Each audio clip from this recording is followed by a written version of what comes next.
तो देखिए, ओबीसी वाली जो राजनीति चरम पर है और जब से मामला कोर्ट में पहुंचा है अधिसूचना को लेकर, उसके बाद से सियासत और गर्म है। और इन सब के बीच ओबीसी पर दंगल जो है, वोटों की खींचतान है। निकाय चुनाव में गोलबंदी कर सियासी गोल दागने की तैयारी है और ओबीसी वर्ग की गोलबंदी में सपा अब जुट रही है। ये माना जा रहा है कि संगठन में जो विस्तार होगा उसमें कई लोगों को जगह मिल सकती है। ओबीसी वर्ग की गोलबंदी में सपा जुटेगी। निकाय चुनाव से पहले संगठन में विस्तार पर फोकस है।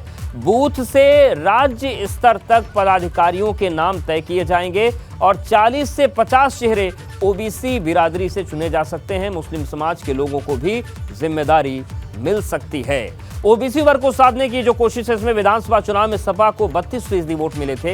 ये सपा का सबसे बेहतरीन वोट प्रतिशत था। विधानसभा चुनाव में सपा को ओबीसी और अति पिछड़े वर्ग से वोट मिले। जून 2022 में अखिलेश यादव ने प्रदेश के सभी मोर्चे भंग किए। आजमगढ़ रामपुर लोकसभा चुनाव में हार के बाद ये एक्शन लिया था।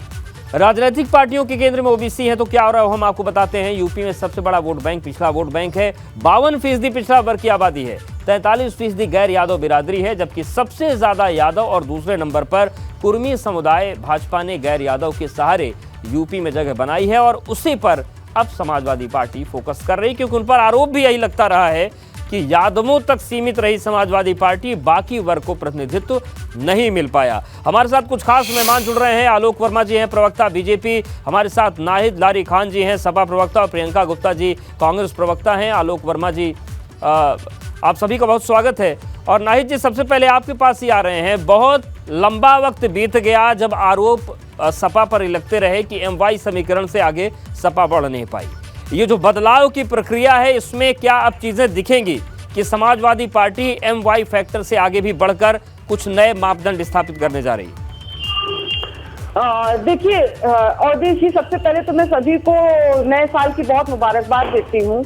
और जो एमवाई फैक्टर की आप बात कर रहे हैं, देखिए वो तो समाजवादी पार्टी शुरू से ही महिलाओं और यूथ को साथ लेकर चलती है। हमारी पार्टी तो मेन पार्टी जो है वो महिलाओं के लिए है, यूथ के लिए, किसानों की है, पिछड़ों की है, दलितों की है, गरीबों की है। नहीं, मेरा सवाल नाहिद जी, एमवाई का मतलब मुस्लिम और यादव फैक्टर से था।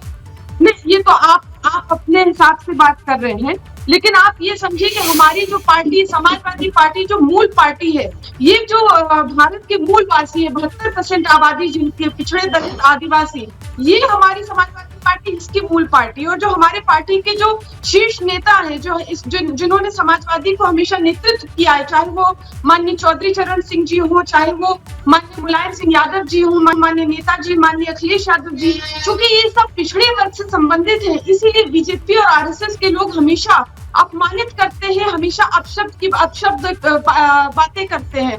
और आप ये भी समझे कि चूंकि ये पिछड़े वर्ग से संबंधित है, इसीलिए हमारी पार्टी की खबरें भी मीडिया में बहुत छोटी छोटी आती है। और किस पार्टी की, बीजेपी और आरएसएस की खबरें बड़ी बड़ी आती है, क्यों? क्योंकि ये पिछड़े और दलितों को अपमानित करते हैं, ये पिछड़े दलितों को अपशब्द कहते हैं समाजवादी पार्टी के बहाने।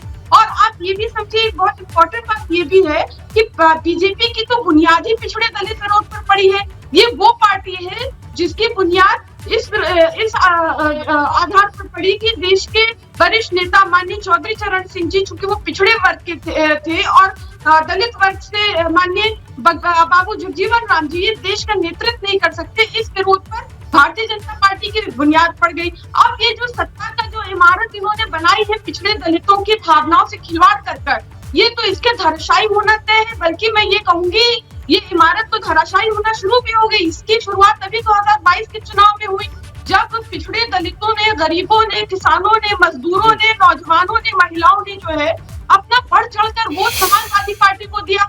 हमने बीजेपी की जो 80 जीती हुई सीटें थी, समाजवादी पार्टी ने छीन ली। हमारा वोट परसेंटेज बढ़ा, हमारी सीटें बढ़ी। और आप ये भी समझिए कि अब तो ये पिछड़े दलित समाज के लोग जो बहुत जागरूक हो चुके हैं, बहुत जग चुके हैं, और अब और जग गए तभी तो ठीक है, वो और जाग रहे हैं।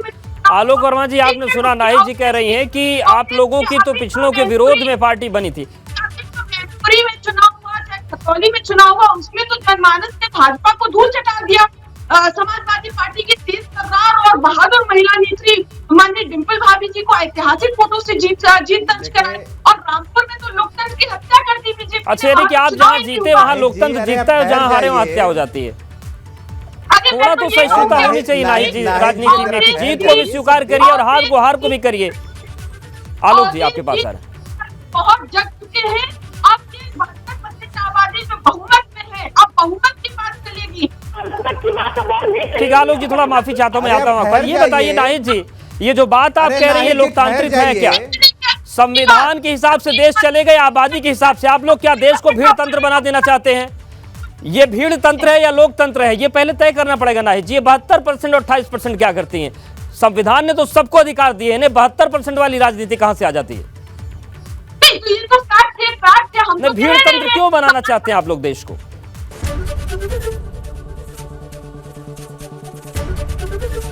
एबीपी गंगा, खबर आपकी, जुबान आपकी।